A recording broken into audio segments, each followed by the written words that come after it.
दोस्तों, ऐसा लग रहा है कि पूरे उत्तर भारत में इस समय आग की लपटें निकल रही हैं और हवा में भी भीषण गर्मी खुली हुई है।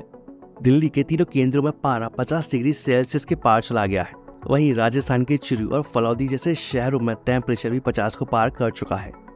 हरियाणा के सिरसा में भी यही हाल है। उत्तर प्रदेश के झांसी में भी टेम्परेचर 49 डिग्री सेल्सियस रिकॉर्ड किया गया और मौसम विभाग के वैज्ञानिक कह रहे हैं कि इस बार गर्मी जिस कदर आफत बनकर बरस रही है वैसा आमतौर पर होता नहीं है।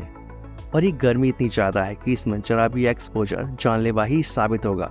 आज हम आपको बताने वाले हैं कि जब टेम्परेचर 48 डिग्री से 50 डिग्री सेल्सियस के बीच घूमता है तो ये हमारे मानव शरीर के लिए कितना ज़्यादा खतरनाक हो जाता है और कैसे ये गर्मी ब्रेन से लेकर शरीर के अलग अलग हिस्सों में अलग अलग तरीके से और गंभीर असर करती है। शायद आपको पता हो, लेकिन हमारे मानव शरीर का टेम्परेचर 98.6 डिग्री फ़ारेनहाइट होता है और जो 37 डिग्री सेल्सियस के बराबर होता है। और आमतौर पर माना जाता है कि मैक्सिमम टेम्परेचर जिस पर मनुष्य जिंदा रह सकता है वो 108.14 डिग्री फ़ारेनहाइट या 42.3 डिग्री सेल्सियस है। ज़्यादा हाई टेम्परेचर हमारे शरीर के प्रोटीन को ख़राब कर सकता है। हमारे शरीर में जो प्रोटीन लिक्विड फॉर्म में होता है, ज़्यादा गर्मी की वजह से वो जम सकता है। जिस तरीके से लिक्विड अंडा ज़्यादा गर्मी के संपर्क में आने पर ऑमलेट बन जाता है, ठीक वैसे ही ज़्यादा गर्मी से हमारे ब्रेन को भी ज़बरदस्त नुकसान पहुंच सकता है और सीधे शब्दों में कहे तो मानव शरीर तले हुए अंडे में बदल सकता है। 48 से 50 डिग्री सेल्सियस टेम्परेचर मानव शरीर के लिए झेल पाना बहुत मुश्किल होता है और 50 डिग्री सेल्सियस से ज़्यादा टेम्परेचर के संपर्क में लंबे समय तक रहने से हमारे ब्रेन को ज़बरदस्त नुकसान पहुँच सकता है और जिससे भ्रम, दौरे और चेतना खत्म हो सकती है और ऐसे में चक्कर आना तो आम बात है। 40 से 60 डिग्री सेल्सियस के बीच के टेम्परेचर पर ब्रेन की कोशिकाएं मरने लगती हैं क्योंकि ब्रेन की कोशिकाओं के अंदर प्रोटीन जमना शुरू हो जाता है।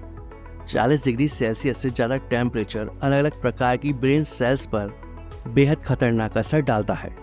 50 डिग्री सेल्सियस काफ़ी ज़्यादा टेम्परेचर है और जो ब्रेन सेल्स को काफ़ी तेज़ी से नुकसान पहुंचाता है और फिर इस नुकसान की भरपाई भी नहीं की जा सकती है। ज़्यादा टेम्परेचर हमारे ब्रेन का बैलेंस और ऑक्सीजन की खपत कम कर देता है और लिहाजा इस टेम्परेचर पर बाहर निकलना काफ़ी घातक होगा। दोस्तों, ब्लड सर्कुलेशन को बनाए रखने और शरीर को ठंडा रखने के लिए हमारे हार्ट को काफ़ी तेज़ी से काम करना पड़ता है और जिससे उसकी स्पीड काफ़ी बढ़ जाती है और ये उन लोगों के लिए विशेष रूप से खतरनाक हो सकता है जिन्हें पहले से दिल से संबंधित कोई बीमारी है। इसके अलावा डिहाइड्रेशन और इलेक्ट्रोलाइट अनबैलेंस के कारण मांसपेशियों में ऐंठन हो सकती है और जिससे कुछ आसान काम करना भी काफ़ी मुश्किल हो जाता है। इसके अलावा गर्मी के कारण चकते और अंदर का खून बाहर आने लगता है और स्किन के पास की ब्लड सेल्स फट सकती हैं और ऑक्सीजन और पोषक तत्वों की कमी वाले क्षेत्रों में ब्लड फ्लो बढ़ जाता है। इसके अलावा इतनी ज़्यादा टेम्परेचर पर सांस लेने की जो रेट है वो बढ़ जाती है और जिससे तेज और उथली सांस लेने की समस्या हो सकती है। इन सब के अलावा डिहाइड्रेशन और इलेक्ट्रोलाइट अनबैलेंस के कारण मतली, उल्टी और दस्त भी हो सकते हैं। दोस्तों, 50 डिग्री सेल्सियस से ज़्यादा टेम्परेचर पर लंबे समय तक रहने से गर्मी, थकावट, हीट स्ट्रोक और यहाँ तक कि जान भी जा सकती है अगर इसका तुरंत इलाज ना किया जाए तो।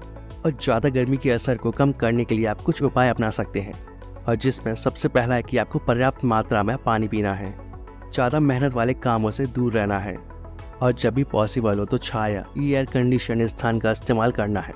इन सब चीज़ों के जरिए आप ज़्यादा गर्मी के असर को आसानी से कम कर सकते हैं।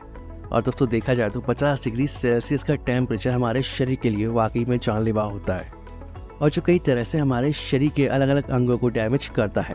वैसे आपको कौन सा मौसम ज़्यादा पसंद है, सर्दी या फिर गर्मी? कमेंट करके ज़रूर बताएं और जानकारी अच्छी लगी हो तो वीडियो को लाइक और शेयर ज़रूर कर दें। तो आज के लिए बस इतना ही, मिलते हैं नेक्स्ट वीडियो में। जय हिंद, जय भारत, वंदे मातरम।